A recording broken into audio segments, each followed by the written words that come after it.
Hello everyone, welcome back to AK Poly. दोस्तों, हम सब सोम एंड मोस की स्टडी कर रहे हैं, जिसमें कि दोस्तों आज इसका लेक्चर नंबर 5 है। और दोस्तों आज की इस लेक्चर में हम सब चैप्टर नंबर 2 की स्टडी करेंगे, जिसका नाम है दोस्तों स्ट्रेस एंड स्ट्रेन, जिसे हिंदी में प्रतिबल एंड विकृत कहते हैं। ओके दोस्तों, और दोस्तों इस चैप्टर नंबर 2 के हमने अब तक के एक लेक्चर प्रोवाइड कर दिए हैं, जिसमें कि दोस्तों हमने स्ट्रेस एंड स्ट्रेन के एक टॉपिक को पिछले लेक्चर में कवर कर लिया था, जिसका नाम था दोस्तों स्ट्रेस, मतलब स्ट्रेस किसे कहते हैं।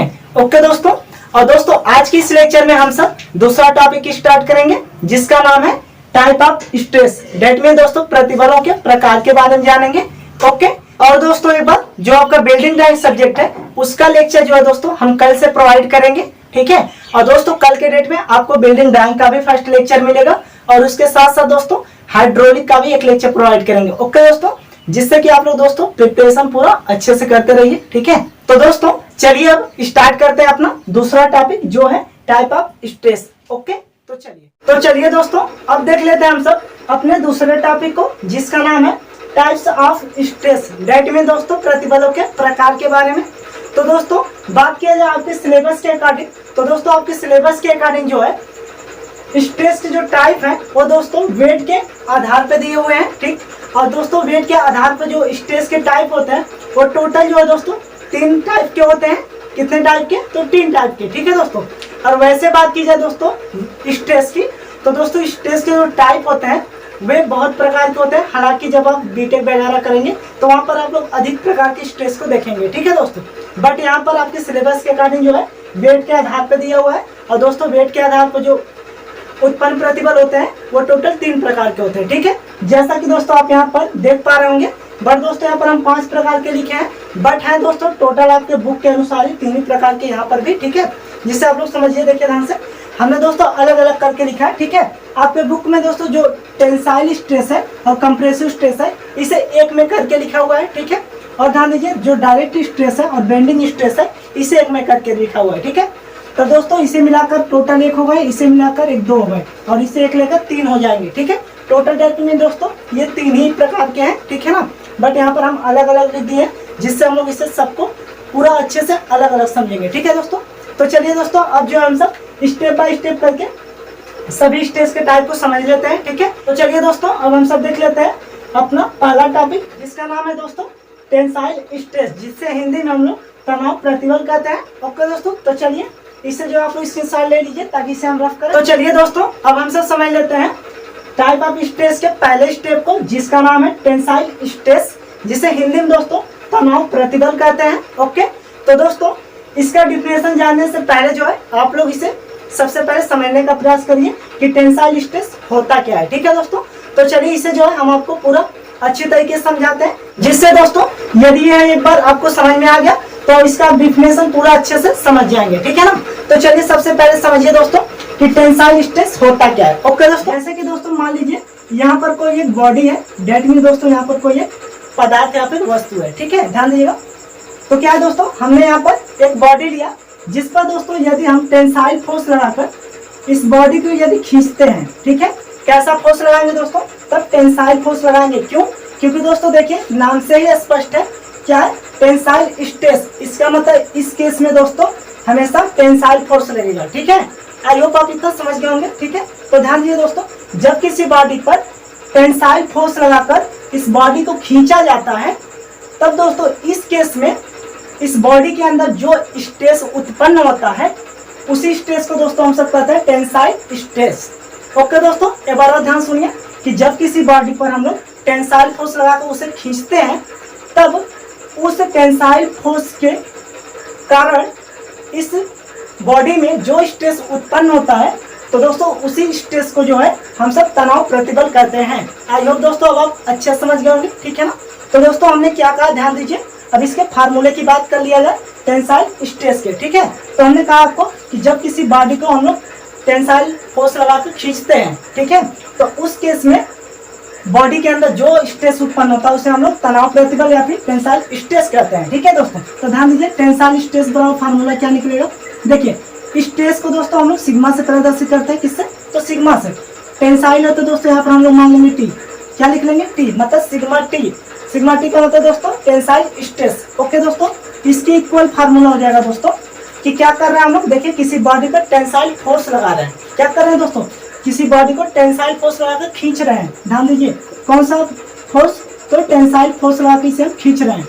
अब पान में दोस्तों क्या हो जाएगा, किस पे लगा रहे हैं दोस्तों, तो किसी बॉडी के एरिया पर लगा रहे हैं। किस पे दोस्तों, तो किसी बॉडी के एरिया पर टेंसाइल फोर्स लगा कर उसे खींच रहे हैं। इसीलिए दोस्तों यहाँ पर क्या हो जाएगा, टेंसाइल स्ट्रेस बराबर हो जाएगा टेंसाइल फोर्स अपॉन में एरिया। ओके दोस्तों, क्योंकि हम लोग टोटल यही काम कर रहे हैं कि जिसमें एक टेंसाइल फोर्स लगा रहे हैं वो भी किसी बॉडी के एरिया पर लगा रहे हैं। ठीक है दोस्तों, टोटल काम यही हो रहा है कि टेंसाइल फोर्स अपॉन में एरिया। ओके दोस्तों, तब यहाँ से इसका निकल जाता है टेंसाइल स्ट्रेस का फार्मूला।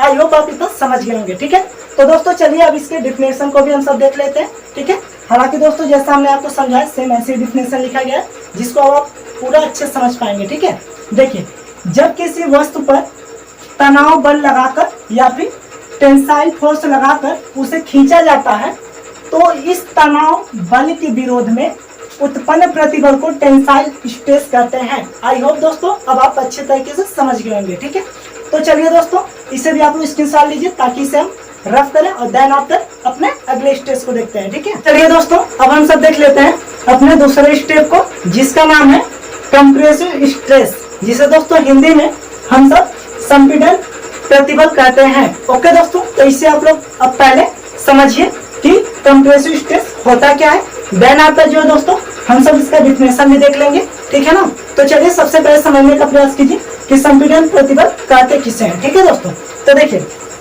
तो दोस्तों इसे समझने के लिए हम लोग यहाँ पर मान लीजिए कोई एक बॉडी लेते हैं। ठीक है, दैट मीन्स ये कोई बॉडी है।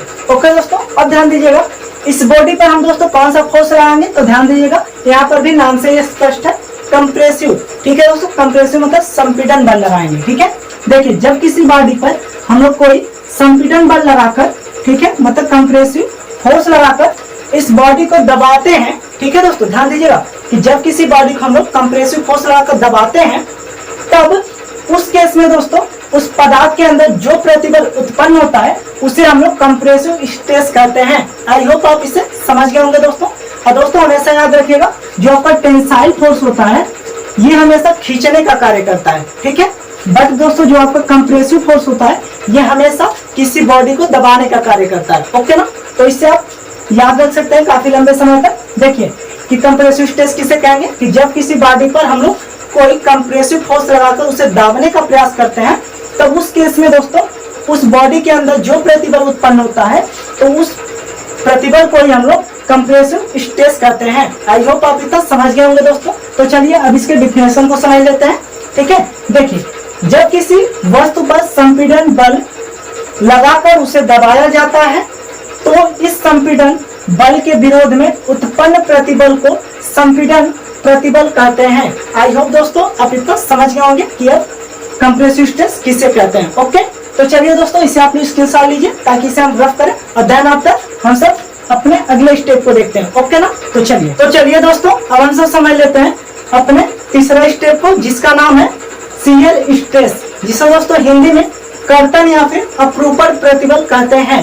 ओके दोस्तों, तो चलिए इसका भी दोस्तों डिफिनेशन जानने से पहले हम सब समझ लेते हैं कि शियर स्ट्रेस होता क्या है। ओके दोस्तों, तो आप लोग ध्यान देंगे पूरा अच्छी तरीके से। ओके, तो देखिए दोस्तों क्योंकि दोस्तों ये जो टॉपिक है बहुत ही इंपॉर्टेंट है। फिलहाल जो सिविल वाले हैं उनके आरसीसी में भी ये है जो है शियर स्ट्रेस के बारे में। ठीक है दोस्तों, बट वहाँ पर दोस्तों जो शियर स्ट्रेस है वो कई प्रकार के मतलब 2 प्रकार के होते हैं। ठीक है, बट यहाँ पर केवल आपको समझना शियर स्ट्रेस होता क्या है। ठीक है, तो चलिए दोस्तों ध्यान दीजिएगा शियर स्ट्रेस के बारे में हम लोग समझ रहे हैं। देखिए इसके लिए दोस्तों समझने के लिए मान लीजिए यहाँ पर कोई धातु की प्लेट ले लीजिए। ठीक है, ये क्या है दोस्तों, मान लीजिए कोई धातु की प्लेट है। ठीक है, और इससे सटी हुई एक प्लेट और ले लीजिए, मान लीजिए ये भी कोई एक धातु की प्लेट है। ठीक है दोस्तों, ये क्या हुए, हमने यहाँ पर 2 धातुओं की प्लेटें ले ली है। ठीक है, ध्यान दीजिएगा ये क्या है, ये प्लेट है धातु की। ओके दोस्तों, अब ध्यान दीजिए जो कि दोस्तों ये दोनों धातु की प्लेटें जो है आपस में जुड़ी हुई है एक रिबिट के द्वारा। किसके द्वारा, एक रिबिट के द्वारा। इसे यदि जोड़ दिया जाए, ध्यान दीजिएगा एक रिबिट के द्वारा इसे यदि जोड़ दिया जाए, देखिए इस तरह से ये जुड़ी हुई है। ओके दोस्तों, ये क्या है, ये हमने धातु की प्लेटें ले ली 2 जिसपे दोस्तों जिन दोनों को जोड़ने के लिए हमने यहाँ पर रिवेट लगा दिया। ठीक है दोस्तों, इसे क्या बोलेंगे हम सब, ध्यान दीजिए, इसे हम लोग रिवेट बोलते हैं। ठीक है, क्या चीज, रिवेट। ओके दोस्तों, रिवेट आप लोग जानते हैं क्या होता है। जैसे कि आपने बाल्टी देखी है दोस्तों, जैसे इस तरह से बाल्टी होती है ना, ध्यान दीजिएगा, लीजिए हम बना दिए। ठीक है, ये क्या होती है दोस्तों, ये बाल्टी होती है। ठीक है, मान लीजिए बाल्टी है, तो दोस्तों बाल्टी के साइड में देखेंगे यहाँ पर आप लोग इस तरह से जो होता है दोस्तों, यहाँ पर रिवेट लगे होते हैं। ठीक है, ध्यान दीजिएगा, यहाँ पर रिवेट लगे हुए होते हैं। ठीक है दोस्तों, एक चीज ध्यान दीजिए, जो बोल्ट होता है और रिवेट, इन दोनों में बहुत अंतर होता है। ठीक है, बोल्ट दोस्तों होता है, वो देखेंगे तो वो किसी भी मतलब जिसमें वो लगा रहता है, ठीक है दोस्तों, तो वो आर से पार तक पूरा लगा रहेगा। जैसे मान लीजिए यहाँ पर अगर बोल्ट बनाया जाए तो यहाँ बाहर तक लगा रहेगा। ठीक है दोस्तों, बट दोस्तों जो रिपीट होता है उसे हम लोग ठोक कर बैठाते हैं। ठीक है, हथौड़ी के द्वारा ठोक कर, जो कि दोस्तों एक अस्थायी रूप से वो जोड़ होता है, अस्थायी जोड़ होता है। ठीक है, बट दोस्तों जो बोल्ट होता है वो अस्थायी जोड़ नहीं होता है। ठीक है, जिसे हम लोग परमानेंट नहीं होता है। ठीक है दोस्तों, डेट में दोस्तों उसे हम लोग जब चाहे तब खोल के निकाल सकते हैं। ओके,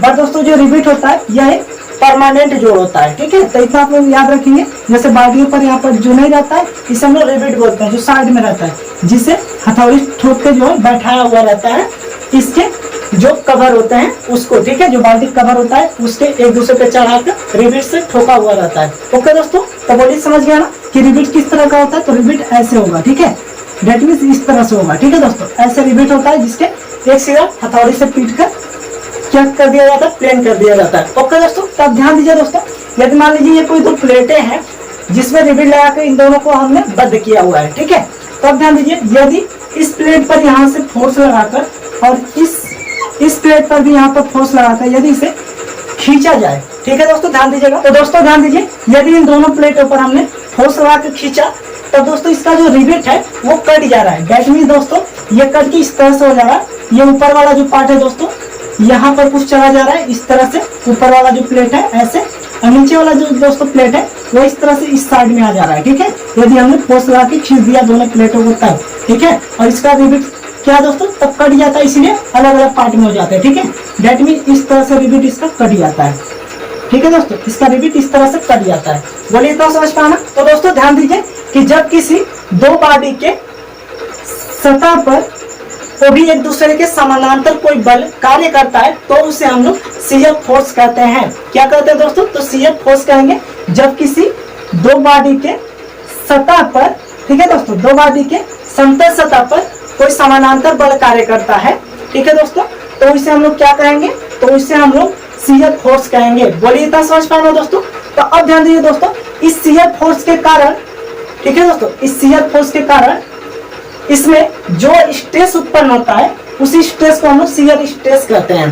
क्या कहते हैं दोस्तों, ध्यान दीजिए कि जब किसी बॉडी पर हमने बल लगाकर खींचा तब वो दोनों अपने सरफेस पर जो है दोस्तों एक दूसरे के समानांतर एक शियर फोर्स उत्पन्न होता है, और उस शियर फोर्स के कारण जो स्ट्रेस यहाँ पर उत्पन्न होता है उसी को हम लोग शियर स्ट्रेस कहते हैं। आई होप दोस्तों आप लोग अब समझ गए होंगे। ठीक है, तो चलिए दोस्तों यही चीज यहाँ पर डिफिनेशन में भी लिखी हुई है। ठीक है, जिसे आप लोग ध्यान से समझिए, और हम उम्मीद करते हैं दोस्तों आप लोगों को ये चीज अच्छे से समझ में आ गया होगा। ठीक है ना, तो ध्यान दीजिए दोस्तों, देखिए जब वस्तु पर कर्तन बल लगाया जाता है तो उस कर्तन बल के विरोध में उत्पन्न प्रतिबल को कर्तन प्रतिबल कहते हैं। दैट मीन दोस्तों कर्तन या फिर अपरूपण प्रतिबल भी इसे कह सकते हैं। ओके ना, तो बोलिए इतना समझ पाए। तो चलिए दोस्तों इसे भी अब जो है आप लोग स्क्रीनशॉट ले लीजिए ताकि इसे हम रफ करें, और देन आफ्टर जो है दोस्तों हम सब अपने अगले स्टेप को देख लेते हैं जो है डायरेक्ट स्ट्रेस के बारे में। ओके दोस्तों, तो चलिए दोस्तों अब हम सब देख लेते हैं अपने चौथे स्टेप को, जिसका नाम है डायरेक्ट स्ट्रेस के बारे में दोस्तों, जिसे हिंदी में सीधा प्रतिबल कहते हैं। ओके दोस्तों, तो दोस्तों इसका भी हम जो है डेफिनेशन यहाँ पर लिखे हुए हैं, बट इसे जानने से पहले आप लोग समझेंगे कि डायरेक्ट स्ट्रेस कहते किसे हैं। ठीक है दोस्तों, सबसे पहले समझ लीजिए, उसके बाद आपको इजीली इसका जो परिभाषा है वो अच्छे समझ में आ जाएगा। ठीक है ना दोस्तों, तो चलिए सबसे पहले समझिए। तो दोस्तों इसे हम लोग समझने के लिए यहाँ पर कोई एक बॉडी लेते हैं, जैसे कि मान लीजिए ये कोई एक बॉडी है। ध्यान दीजिए, देखिए जैसे मान लीजिए कोई बॉडी है, और दोस्तों इस बॉडी के अक्ष पर ध्यान दीजिए, इस बॉडी के अक्ष पर यदि कोई टेंसाइल लोड लगता है, ध्यान दीजिए यदि कोई टेंसाइल लोड लगता है, या फिर मान लीजिए यहाँ पर कोई एक बॉडी है जिसकी अक्ष पर कोई कंप्रेसिव लोड लगता है, ध्यान दीजिए दोस्तों, क्या चीज, कंप्रेसिव लोड लगता है, तो दोस्तों इन्हीं लोड को हम लोग डायरेक्ट लोड कहते हैं। क्या कहते हैं दोस्तों, ध्यान दीजिए एक बार आप, कि जब किसी बॉडी पर कोई टेंसाइल लोड लगता है या फिर कंप्रेसिव लोड लगता है, तो दोस्तों उस लोड को हम लोग डायरेक्ट लोड कहते हैं। बोलिए, इतना समझ पाए ना। तो चलिए दोस्तों, अब ध्यान दीजिएगा, जो इसमें दोस्तों डायरेक्ट लोड उत्पन्न हो रहा है, ठीक है, मतलब जब किसी बॉडी पर हम सब टेंसाइल लोड लगाते हैं या फिर कंप्रेसिव लोड लगाते हैं, इसे हम लोग क्या कहते हैं, डायरेक्ट लोड कहते हैं। ओके, तो दोस्तों ध्यान दीजिए, यदि किसी बॉडी पर, ठीक है, यदि किसी बॉडी पर क्या लग रहा है दोस्तों, यदि किसी बॉडी के अक्ष पर जो है दोस्तों, यदि डायरेक्ट लोड कार्य करता है, तब उस बॉडी के अंदर जो स्ट्रेस उत्पन्न होगा उसे हम लोग डायरेक्ट स्ट्रेस कहेंगे। ओके दोस्तों, तो बोलिए, इतना समझ पाना। हालांकि दोस्तों हम लोग जितना भी स्ट्रेस के टाइप पढ़े हैं उसमें हमने यही चीज देखा कि जो भी नाम था वहां पर, जैसे कि यहाँ पर डायरेक्ट स्ट्रेस है, तो दोस्तों हमने यही देखा कि सबसे पहले कि डायरेक्ट लोड जो होता है उसी के कारण जो उत्पन्न होता है स्ट्रेस, उसे हम लोग डायरेक्ट स्ट्रेस कहते हैं। जैसे हमने टेंसाइल स्ट्रेस देखा, तो दोस्तों टेंसाइल फोर्स के कारण जो स्ट्रेस उत्पन्न होता है उसे हम लोग टेंसाइल स्ट्रेस कहते हैं। कंप्रेसिव फोर्स के कारण जो स्ट्रेस उत्पन्न होता है उसे हम लोग कंप्रेसिव स्ट्रेस कहते हैं। दैट मीन दोस्तों, जिस भी फोर्स के कारण जो स्ट्रेस उत्पन्न होता है उसी को हम लोग उसका स्ट्रेस कह देते हैं। ओके दोस्तों, तो इससे आप लोग याद रखेंगे, ठीक है, इसके सारे टाइप्स को। आई होप दोस्तों आप इतना समझ पा रहे होंगे, ठीक है ना। तो बोलिए, इतना समझ पाना कि जब किसी बॉडी पर हम लोग कंप्रेसिव लोड या फिर टेंसाइल लोड लगाते हैं तो उसे हम लोग क्या कहते हैं, डायरेक्ट लोड कहते हैं। और जब हम किसी बॉडी पर डायरेक्ट लोड लगाते हैं, मतलब जब किसी बॉडी के अक्ष पर डायरेक्ट लोड लगाते हैं, तब उस बॉडी के अंदर जो स्ट्रेस उत्पन्न होता है उसे हम लोग डायरेक्ट स्ट्रेस कहते हैं। दैट मींस सीधा प्रतिबल कहते हैं। ओके ना। तो चलिए दोस्तों, अब हम लोग इसके, तो दोस्तों इसे जानने से पहले सबसे पहले इसके फार्मूले के जान लेते हैं, ठीक है। हालांकि दोस्तों हमने दो फार्मूला भी पीछे भी छोड़ दिया है, ठीक है, उसे भी समझ लेते हैं। पहले इसे समझिए। देखिए, जैसे डायरेक्ट स्ट्रेस का फार्मूला क्या हुआ, देखिए डायरेक्ट स्ट्रेस को दोस्तों, स्ट्रेस है, स्ट्रेस को सिग्मा से प्रदर्शित करते हैं। ध्यान दीजिए, किससे, तो सिग्मा से, ठीक है। डायरेक्ट को दोस्तों डी से प्रदर्शित कर दीजिए, ठीक है, मतलब सिग्मा डी बराबर क्या हो रहा है दोस्तों, ध्यान दीजिए, इसमें क्या लग रहा है दोस्तों, डायरेक्ट लोड लग रहा है। क्या लग रहा है दोस्तों, डायरेक्ट लोड लग रहा है, ठीक है। देखिए, मतलब डायरेक्ट लोड लग रहा है, और भी दोस्तों किस पे, इस बॉडी के एरिया पर। तो दोस्तों डायरेक्ट लोड अपॉन एरिया कर देंगे, ठीक है ना। क्या कहेंगे कि शियर स्ट्रेस बराबर डायरेक्ट लोड अपॉन एरिया, ठीक है दोस्तों। बोलिए, इतना समझ पाए इसके फार्मूले को। इसी प्रकार दोस्तों हम लोग कंप्रेसिव वाले फार्मूले को समझ लेते हैं। यहाँ पर ध्यान दीजिए, क्या कंप्रेसिव स्ट्रेस वाला जो फार्मूला था कंप्रेसिव स्ट्रेस का, ठीक है, ध्यान दीजिए, कंप्रेसिव स्ट्रेस का फार्मूला क्या होगा दोस्तों, उसी प्रकार होगा कि कंप्रेसिव फोर्स अपॉन में एरिया होगा दोस्तों। क्योंकि कंप्रेसिव फोर्स वाले स्ट्रेस में हम लोग क्या कर रहे थे कि किसी बॉडी को कंप्रेसिव फोर्स लगा रहे थे, ठीक है, कंप्रेसिव फोर्स लगाकर दाब रहे थे, ठीक है, इसीलिए कंप्रेसिव फोर्स अपॉन एरिया हो जाएगा, ठीक है, मतलब किसी बॉडी के एरिया पर दाब लगा रहे थे, ठीक है। और इसी के साथ साथ दोस्तों कर्तन वाला देख लेते हैं, जो कि शियर स्ट्रेस था, ठीक है, शियर स्ट्रेस, ठीक है दोस्तों। शियर स्ट्रेस को देख लेते हैं। देखिए ध्यान से, शियर स्ट्रेस का फार्मूला क्या होगा दोस्तों, ध्यान दीजिए, जो कंप्रेसिव स्ट्रेस है इससे हम लोग स्ट्रेस को सिग्मा से प्रदर्शित करते हैं। कंप्रेसिव तो सी कर देंगे, सिग्मा सी बराबर कंप्रेसिव फोर्स अपॉन एरिया हो जाएगा।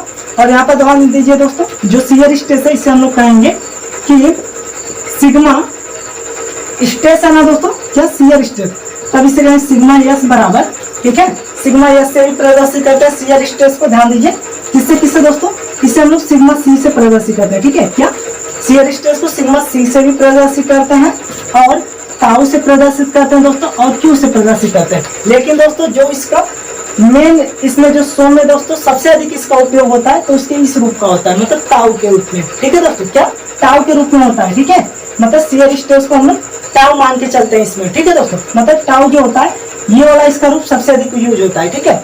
तो ध्यान दीजिएगा, इसे हम लोग किससे प्रदर्शित कर देना है, शियर स्ट्रेस को यहाँ पर हम ताऊ से प्रदर्शित कर रहे हैं। ताऊ बराबर क्या जाएगा दोस्तों, तो शियर फोर्स अपॉन में एरिया। किसी दोस्तों किसी भी बॉडी पर शियर फोर्स जो लगता है और उसके कारण जो उसमें उस बॉडी में जो मतलब स्ट्रेस उत्पन्न होता है उसे हम लोग क्या कहते हैं, शियर स्ट्रेस कहते हैं, ठीक है। उस बॉडी के एरिया पर जो शियर फोर्स लगता है उसके कारण जो स्ट्रेस उत्पन्न होता है उसे हम लोग शियर स्ट्रेस कहते हैं। आई होप दोस्तों आप समझ गए होंगे, ठीक है, ये शियर स्ट्रेस का फार्मूला है। और ध्यान दीजिए, ये कंप्रेसिव स्ट्रेस का फार्मूला है, डायरेक्ट स्ट्रेस का फार्मूला। आई होप दोस्तों आप समझ गए होंगे, ठीक है। तो चलिए दोस्तों अब इसके डिफिनेशन को देखिए। अक्षीय तनाव तथा अक्षीय संपीड़न भार सीधे भार कहलाते हैं। ओके दोस्तों, और जब किसी वस्तु पर डायरेक्ट लोड कार्य करता है तो इसके विरोध में जो प्रतिबल उत्पन्न होता है उसे डायरेक्ट स्ट्रेस कहते हैं। आई होप दोस्तों आप समझ गए होंगे। ठीक है, तो चलिए दोस्तों अब इसे हम सब रख करते हैं। देन आपके दोस्तों एक और आ गया है जो कि इस लेक्चर का लास्ट रहेगा, वो उसे देख लेते हैं। ठीक है, जिससे कि हमारा स्ट्रेस के टाइप पूरे खत्म हो जाएंगे। ठीक है ना, तो चलिए इसे रख करते हैं और उसे देखते हैं। तो चलिए दोस्तों अब हम सब देख लेते हैं अपने अगले टॉपिक को, जिसका नाम है बेंडिंग स्ट्रेस, जिसे दोस्तों हिंदी में हम सब नमन प्रतिबल कहते हैं। ओके, तो दोस्तों इसका डिफिनेशन जानने से पहले हम सब इसे समझते हैं कि बेंडिंग स्ट्रेस होता क्या है। ठीक है दोस्तों, सबसे पहले इसे समझ लेते हैं, जिससे दोस्तों हमें इसका डिफिनेशन जानने में बहुत ही आसानी होगी। ठीक है ना, तो चलिए दोस्तों समझिए ध्यान से। देखिए तो दोस्तों इसे समझने के लिए हम यहाँ पर एक बीम लेते हैं। ध्यान दीजिएगा, मान लिया हमने कि यह कोई एक बीम है, जिसे ध्यान से समझिएगा दोस्तों। ठीक है ना, और वैसे भी दोस्तों आप लोगों ने बीम तो देखा ही होगा, जिसका उपयोग हम सब बिल्डिंग बनाने में करते हैं। ठीक है, जो कि दोस्तों एक हॉरिजॉन्टल मेंबर होता है। ओके, तो दोस्तों ध्यान दीजिएगा, देखिए ये कोई एक बीम है जिसके बीच में एक न्यूट्रल एक्सिस होती है। क्या होती है? Neutral axis. हालांकि दोस्तों ये न्यूट्रल एक्सिस जो है दोस्तों, ये आप जब बीम का वाला चैप्टर पढ़ेंगे आगे चल के तो उसमें हम आपको पूरा अच्छे से बताएंगे, बट यहाँ पर ध्यान दीजिए, फिर हम आपको बता दे रहे हैं इसके बीम के बीच में जो होता है एक अक्ष होता है, जिसे बोलते हैं न्यूट्रल एक्सिस। ओके दोस्तों, अब ध्यान दीजिए, यदि इस बीम पर, ठीक है दोस्तों, यदि इस बीम पर कोई लोड कार्य करता है, ध्यान दीजिए, यदि इस बीम के लंबवत, ध्यान दीजिएगा दोस्तों, क्या कहें हम, यदि इस बीम के लंबवत कोई लोड कार्य करता है तब उस लोड को हम लोग लैटरल लोड क्या कहते हैं दोस्तों? लैटरल लोड, जिसे हिंदी में दोस्तों अनुप्रस्थ भार कहते हैं। ठीक है ना, क्या बोलते हैं?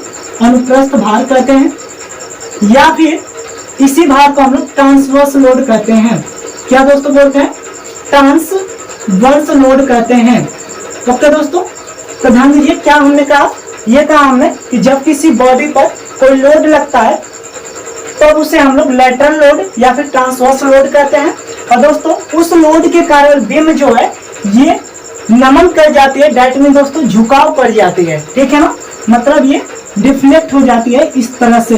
देखिए इस तरह से जो ये वाला सिरा है ये इस तरह से बेंड कर जाता है। ठीक है, और ऊपर वाला जो सिरा दोस्तों वो नीचे आके ऐसे बेंड कर जाता है। ठीक है, और जो इसका अक्ष होता है बीम का, ये बीच में आकर इस तरह से यहाँ पर बेंड कर जाता है। आई होप दोस्तों आप इतना समझ गए होंगे। ठीक है, तो दोस्तों ध्यान दीजिए, ये जो नीचे वाला ये बीम का सिरा है ये देखिए यहाँ ऊपर चला जाता है, जिसमें कि दोस्तों कंप्रेशन आ जाता है ज्यादा। ठीक है, मतलब झुकाव बहुत ज्यादा हो जाता है। ठीक है, जिसे हम लोग बोलते हैं इसे कंप्रेशन पार्ट इसे बोलते हैं। ठीक है, और दोस्तों ध्यान दीजिए, जो ऊपर वाला पार्ट है वो यहाँ पर आता है, जो कि दोस्तों थोड़ा क्या आ जाता है, जिसमें कि दोस्तों थोड़ा सा दोस्तों टेंशन आ जाता है। ठीक है, मतलब इसमें जो दोस्तों थोड़ा सा फैलाव आ जाता है। ठीक है, डेट में दोस्तों इसे हम लोग कह सकते हैं कि जो नीचे वाला पार्ट होता है इसे हम कह सकते हैं टेंशन जोन। ठीक है दोस्तों, तो बोलिए इतना समझ पाना कि ऊपर वाले को हम सब कह देंगे कंप्रेशन जोन है, नीचे वाले को टेंशन जोन भी बोल सकते हैं। ठीक है दोस्तों, तो ध्यान दीजिए, जब किसी बीम पर कोई ट्रांसवर्स लोड या फिर लैटरल लोड लगाया जाता है, वो भी बीम के लंबवत, तो वो बीम जो है वो बेंड कर जाती है। दोस्तों बीम के इस बेंड कर जाने के विरोध में जो स्ट्रेस उत्पन्न होता है उसे ही हम लोग बेंडिंग स्ट्रेस कहते हैं। बोलिए इतना समझ पाए दोस्तों, एक बार और ध्यान सुनिए। देखिए जब किसी बीम के लंबवत कोई लैटरल लोड या फिर ट्रांसवर्स लोड लगाया जाता है, तब उस लोड के कारण बीम जो होती है दोस्तों वो झुका या नमन कर जाती है। तब इस झुका या नमन का विरोध करने के लिए बीम के अंदर जो स्ट्रेस उत्पन्न होता है उसे हम लोग बेंडिंग स्ट्रेस कहते हैं। बोलिए इतना समझ गया ना दोस्तों? आई होप आप लोग अच्छे समझ गए होंगे दोस्तों। ओके ना, अब दोस्तों इसके फार्मूले को देख लीजिए। देखिए दोस्तों, सिग्मा मतलब स्ट्रेस है, बी मतलब बेंडिंग है। ठीक है दोस्तों, मतलब बेंडिंग स्ट्रेस बराबर M/Z होता है। ओके दोस्तों, जहाँ पर Z जो होता है दोस्तों सेक्शन मॉडुलस होता है। ओके, तो बोलिए इतना समझ गया ना दोस्तों? तो चलिए अब बेंडिंग स्ट्रेस के डेफिनेशन को देख लीजिए। ध्यान दीजिए दोस्तों, देखिए जब किसी बीम के लंबवत कोई भार कार्य करता है तो ऐसे भार अनुप्रस्थ भार कहलाते हैं या फिर ट्रांसवर्स लोड कहलाते हैं। ओके, देखिए या इसे ट्रांसवर्स लोड भी कहते हैं, और इसके कारण बीम में झुकाव या नमन होता है। तो इसका विरोध करने के लिए बीम के अंदर जो स्ट्रेस उत्पन्न होता है उसे हम लोग बेंडिंग स्ट्रेस कहते हैं। आई होप दोस्तों अब आप पूरा इसे अच्छे समझ गए होंगे। तो चलिए दोस्तों अब जो है इसी के साथ हमारा ये लेक्चर नंबर 4 यहीं पर समाप्त करते हैं। ठीक है, देन आपका दोस्तों हम सब अब बहुत ही जल्द मिलेंगे अपने अगले लेक्चर में, वो भी तीसरे टॉपिक के साथ। ठीक है दोस्तों, इस लेक्चर में हमने 2 टॉपिक को कवर कर लिया है। ओके ना, तो दोस्तों इसी के साथ आप लोग अच्छे से पढ़ते रहिए दोस्तों, और दोस्तों जहां तक हो सके हमारे लेक्चर को वहां तक शेयर करिए, जिससे कि दोस्तों आपके सभी फ्रेंड्स का हेल्प भी हो, और दोस्तों जिससे कि हमें पढ़ाने में भी अच्छा फील हो।